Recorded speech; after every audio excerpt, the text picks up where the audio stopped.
Yeah, so you Right, listen yeah. to the radio. So, after, I started listening to these podcasts, right? So they're pretty much like an hour where you're listening to people interview each other. All So right. look at this. So after I thought, oh yeah, and they're big in the States, they're everywhere. Right. But we haven't gotten onto it yet. Like, internet radio is so big in America that it comes in your car. Yeah. Okay, so you can type in my show, Gold Coast versus Drew. You can just type in Gold Coast right now. All and right. I'm the only podcast there's only 2 podcasts of a type in Queensland, mine and the ABC radio guy. All right. All right, so look at this. So I said to myself after my second fight, Yeah. hang on first, we'll do this. Right, so as you can see, look, Ellen Briggs, the comedian, Ebony, the fitness lady, Steve Dart from Red Bull, Ray Lestelle, the 68-year-old fighter, Anna from Byron Bay Blues Fest, right? All right. You're number 50. All right. So get these headphones on. Trust me, mate. I'll explain it once we get Different. But yeah, different. But I'll tell you what. How come I can hear you through here? Because that's your mic. Oh, And we're okay. gonna do.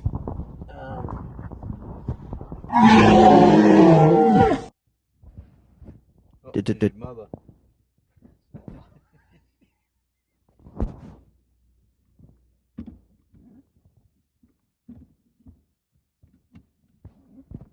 Right, so you can hear me good? Yeah. Yeah? Hold your mic up. Yep. All right. So we're recording. Everything's good there. Now, so the idea is to have the mic talk down. The mic's got to be like that. So I'll be driving like this. Right. I'm with you. How are you, Mum? Hi, Mum. Yeah. I'll explain later. Okay. Yeah. Have you got a warm jacket? Yes, in the back. Yes. What is happening? We haven't I'll put the explain cat. later. I didn't put the cats in, so. Yeah. Okay. Why? All right, see you, Mum. See you. All right, Queensland. Bye. All right, I'll just turn up a bit. So, Reeve Kruck. How are you, mate? Yeah, good. Good. So, yes, Dad, as we go to the third round of the State of Origin, we're in the corporate box tonight, the Channel 9 corporate box, which I'm stoked about. Why I started doing these. A couple of years ago, I was always listening to the radio. I got bored with that, tapping away on a computer all day. And then got bored with listening to my own music. It sort of I couldn't think about the computer. So I've stumbled upon listening to these podcast shows where you where it's a bloke asking a brain surgeon or something how he started with it, but what'd you have for breakfast today? Natural interest things. All right. And I found that I could, because I was actually just eavesdropping in on someone else's conversation. It had no news breaks. It had no ads. For an hour, they just spoke, and you can just work. You can still be locked into what you're doing, but you're eavesdropping in on something that's interesting. So after my second fight at Fight Like a Pro, I just went, stuff it. I'm just going to do it. So, All right. And I said to myself that I'm going to do 100 before the end of the year is out. So this is episode number 50 with my dad, Reeve Kruck, Right. Titan Garages, and a million of other things. Titan Racing Sprint Car team, the only team to go to America. And I've been thinking, I've wanted to talk to you for forever on this, actually, for 2 reasons. You've got a massive story, but the other thing about the beauty of these podcasts is the first time in living history, you could say, we're all going to be gone one day, and we can finally hear my kids in the future will be able to hear the thoughts and feelings of their great grandparents. That's cool. All right. Think about that one for a while. So how does this operate through the internet? A bit closer. Yeah. It operates through the internet so that Yep. You can be searched. it's almost like reading a book then. Yep. So you could just tell stories about what you've done and how you've done it over your whole life. Yeah. All right. Yeah. And at the bottom line is everything is kind of interesting. So how does somebody access that information or this? Well, they have to search for it. So my actual show here is all about keywords. So if we end up talking about the intricacies of boiler making, right? Right. That will be the underlying hidden keywords that I use here, and someone could be searching Brisbane boiler making history or whatever. This show appears just with everything else. So it's almost like YouTube or something. If you put in a keyword, yep. It then sources it off this system. Exactly. Yeah. All right. Yeah, but all right. But my show's actually quite. I've been every night when the kids go to bed, I plaster it worldwide. So all right. And so a lot of people listen in the Philippines. Lately in America because the guy had on Red Bull recently. So it's everywhere across the world. So being a tourist destination, the Gold Coast, it's a popular show only in the world, right? So I haven't told a lot of people. I haven't told you. I haven't told Mum. I haven't told lots of mates. Right. But the people I put on it, they tell everyone. So, all right. Because it's a cool thing to do. When's the last time you spoke to anyone for an hour and they did look at their phone? Right. It's actually, yeah. You only have to go to a restaurant now and have a look. Everybody's on the phone. Yeah. Well, I'm finding it. Everyone gets a kick out of it because here we are, headphones on. Yeah. Anyway, it's interesting. Yeah. So, how many years you been pulling into that driveway at Titan there? Since 1991, April 91. Actually, it was Anzac Day. Anzac Day, 25th of April, 1991. Since then, we've done about 130,000 buildings, and had a few people come and go, and we're still there, we're still going, and we're actually the only ones still alive, are still around. That's why they call us dinosaurs. Everybody else is extinct, and we aren't. So, yeah. But that you probably will never, you know. Oh, look where we are now, Springwood. You're still at the same beautiful house, right? But do you know in this part of the area, like who else has done that? Who else is still has a successful business 23 years later? Can you think of any? I'm trying to think. I know the Kedron Caravans guys that we didn't add with, they've been going since the 60s, but they've got the help of 5 bloody boys, you know what I mean? That's the brothers, yeah. Your sons, yeah. And so...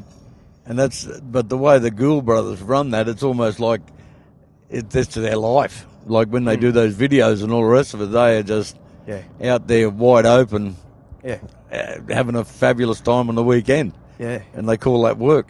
Yeah, that's right. The Gould brothers, yeah. Yeah. But, you know, seriously, anyone else? Not to the same extent, but Glenn Mitchell used to live across the road from us at Diana Street at Underwood there.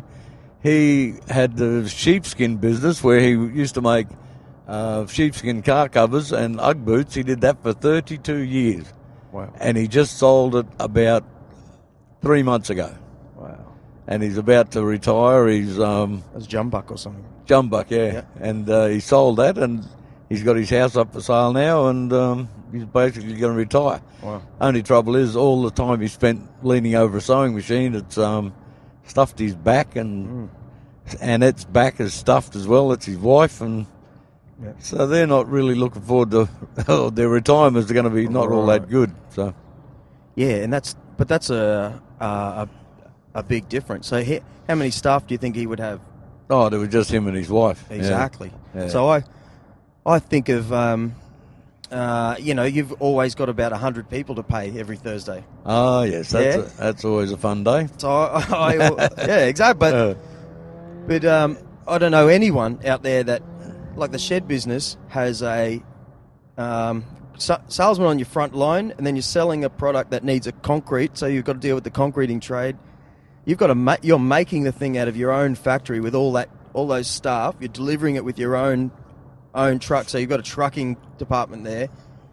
They get delivered. Then you've got to get the concreters to arrive on time. You know what concreters are like, but they're all you've got to tune them up all the time. Then your product arrives, then your builders show up and build it.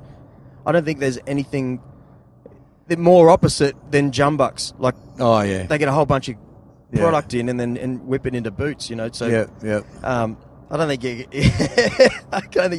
could even acknowledge how. I don't think anyone could acknowledge just how detailed. And there's only one man at the top of that. That's you.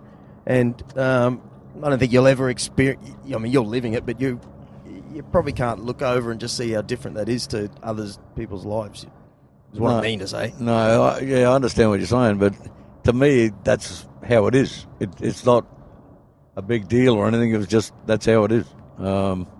It's how I've been doing it for so long.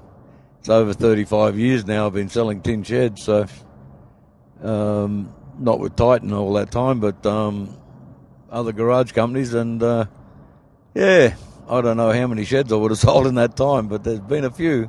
Yeah. Plus, some of the guys are still working for me now, builders. Arthur Murray, he's been probably 33 years. Eric Moskwa, he just retired this year. He's been with me about 35 years. It's been a good business. I've made a lot of friends and made a lot of enemies, and as you do. You can swear. Well, I always work on the basis of if you never get criticised, you're not running with the ball. So if you're not running with the ball, nobody knows you're on the paddock. So you need some criticism to keep you on your toes. See, what I know, so I often, as I'm sure like heaps of sons do of their dad, I always think, okay, how did he, obviously, like you once told me, it's about running business, about managing people, which you do amazingly, of course, so you're one of 4 kids, which I would believe is sort of part of it. Okay, so even when you're a kid, you're fighting for your own toys over there. You're fighting for, I want this, and there's 4 of us, and hey, why is he getting it? So by nature, you're good at trying to, and maybe you're even delegating the younger kid to do this for you, and sort of, that's where it really starts by nature, and then you went into the boiler-making trade, right? Yeah. And there was hundreds of guys there, right? Well, actually, the rest of our family is fairly successful. Like Lenny Brown is Universal Tires. He's industrial tires. He's fairly successful in his own right. Cameron's taken over from him. Then there's my sister Kerry and her husband Nick. They've got XL Service Bodies. That's a fairly successful business in its own right as well. They had a fairly big kickstart, of course, but Lenny and I basically started with nothing, and